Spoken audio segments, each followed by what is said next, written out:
सबसे पहले मशरिक़ वस्ता की, क्योंकि ईरान और इजराइल के दरमियान कशीदगी काफ़ी ज़्यादा है और इस कशीदगी को कम करने की कोशिशों के बीच फिर से प्लान बन रही थी, फिर से हिकमत अमली तरतीब दी जा रही थी और इजरायली वज़ीर दिफा की जानिब से अमेरिका का दौरा किया जाना था। हो सकता है कि ईरान पर बड़े हमले की तैयारी होती, लेकिन फिलहाल ये इतलात हैं कि इजरायली वज़ीर दिफा का अमेरिका का दौरा मुलतवी कर दिया गया है। इशफाक, बड़ी खबर कि इस्राइली वज़ीर दिफा ने अपना दौरा अमेरिका मुलतवी कर दिया है और बाज़ाब्ता तौर पर इसकी इत्तला पेंटागन को भी दे दी गई है। इजरायली मीडिया की रिपोर्ट के मुताबिक इजरायली वज़ीर आज़म नेतन्याहू ने अमरीकी सदर से बात करने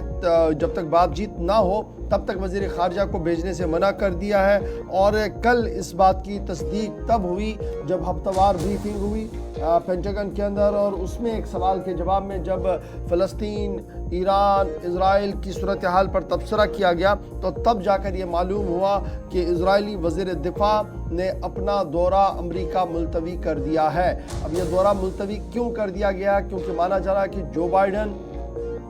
और नेतन्याहू के बीच चंद अहम मामलात पर गुफ्तगू चल रही और जो ही वो गुफ्तगू आगे बढ़ेगी उसके फ़ौरन बाद वज़ीर दिफा जो इजराइल के हैं वो अमेरिका के दौरे पर रवाना हो गए और मशरिक़ी वस्ता के अंदर एक नई लाइन खींची जा सकती है, क्योंकि लगातार अमेरिका ने फ़िलहाल इजराइल को तमाम तर सहूलियात फराहम करने का ऐलान कर दिया है, जंगी मुराद देने का ऐलान कर दिया है और ये साफ कर दिया कि इजराइल पर अगर कोई भी हमला करता है तो वो तमाम मुल्कों पर हमला तस्वुर किया जाएगा। इस तरीके की बात पहले ही जो बाइडन की तरफ से कई बार सामने रखी गई है। तो इस तरीके से एक नए मनसूबे की तैयारी हो रही है। मुख्तलिफ खबरसां इदारों के मुताबिक अमेरिका, इजराइल और कुछ हमख्याल लीडर्स जो हैं वो एक पेज पर आ रहे हैं और बड़ी कार्रवाई का मंसूबा बना रहे हैं। इस तरीके की इतलात और ख़बरें मुख्तलिफ मीडिया चैनल्स और ज़राए ब्लॉग से सामने आ रही है। एक तरफ से इजराइल वज़ीर दिफा का दौरा अमेरिका मुलतवी हुआ है, वहीं पर एक और अहम बड़ी खबर भी आ रही है कि इजरायली वज़ीर आज़म नेतन्याहू ने लबनान को गज़ा बनाने की धमकी दे दी है। यानी एक तरफ से आप देख रहे हैं सूरत हाल क्या कुछ है, दूसरी तरफ से लबनान को इजराइल की तरफ से धमकी एक और चली गई है और इसमें यह साफ कर दिया गया है कि लबनान को गज़ा बनाया जाएगा, उसी तरीके से खंडात में तब्दील किया जाएगा जिस तरीके से यहाँ पर किया गया है। इजरायली वज़ीर आज़म जिनके मुताबिक हाशिम सफ़ीउद्दीन जो मारा जा चुका है, चूँकि बैरूत के अंदर हमला हुआ था और ये हम सब जानते हैं हिजबुल्लाह की 32 साल तक बतौर सरबराह क़यादत करने वाले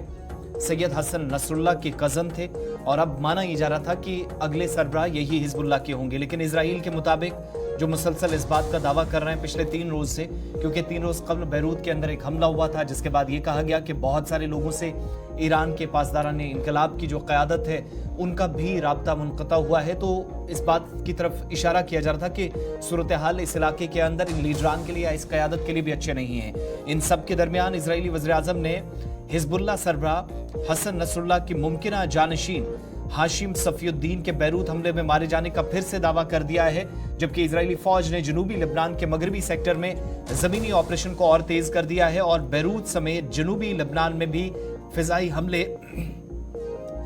जारी रखे हुए हैं। इजरायली फौज की जानिब से बैरूत में हमले के अंदर हिजबुल्लाह के अहम तरीन कमांडर सुहेल हुसैन हुसैनी को भी मारे जाने का दावा किया गया है और इस तरीके से अगर ये सही साबित होता है तो 2 बैक टू बैक बड़ी कार्रवाइयां और मुमकिन तौर पर यहां सूरत हाल मजीद अबतर होती दिखाई देगी। दूसरी जानिब जवाबी कार्रवाइयां भी हो रही हैं। हिजबुल्लाह की जानिब से मुसलसल कार्रवाइयों का भी ये कहा जा रहा है कि इस इलाके के अंदर जहां पर लड़ाई मुसलसल चल रही है और हमले तेज किए जा रहे हैं, ताज़ा हमलों में मुख्तलिफ इलाकों के अंदर खौफ व हिरास फैला है। 100 से ज़ायद रॉकेट हमलों में 12 इजरायली ज़ख्मी भी हुए हैं। लेबनान की मज़ाहमती तंजीम हिजबुल्लाह की जानिब से जनूबी लेबनान के अंदर, चूँकि यही वो इलाके के अंदर उनको मज़ाहमत का सामना है, काफ़ी ज़्यादा यहाँ पर मशक्क़त करनी पड़ रही है और जनूबी लेबनान से इजराइल तक शहर हैफा के अंदर बड़ा रॉकेट हमला किया है।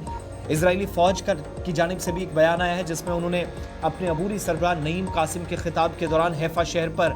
2 मरतबा रॉकेट दागे और हिजबुल्लाह की जानिब से पहले हमले में 85 और दूसरे हमले में 20 रॉकेट दागे जाने का दावा किया है। अबूरी सरबराह ने अपने खिताब में ये भी कहा कि हिजबुल्लाह की सलाहियतें बरकरार हैं। इजरायली मीडिया जबकि दावा कर रहा रॉकेट हमलों में 12 इजरायली जख्मी हुए हैं, जबकि इजराइल के फ़िज़ाई दिफाई निज़ाम ने कुछ रॉकेटों को भी तबाह करने की बात कही है और दीगर रॉकेट हैफा शहर और इसके अतराफ में रिहायशी इमारतों पर गिरे हैं। तो मशरक़ी वस्ता के अंदर सूरत हाल बिल्कुल भी अच्छी नहीं है। फिलहाल इस वक्त नुकसान की खबरें उस इलाके से आ रही हैं जहां पर हम देख रहे थे कि काफी ज्यादा तनाव पिछले 2 हफ्तों से था।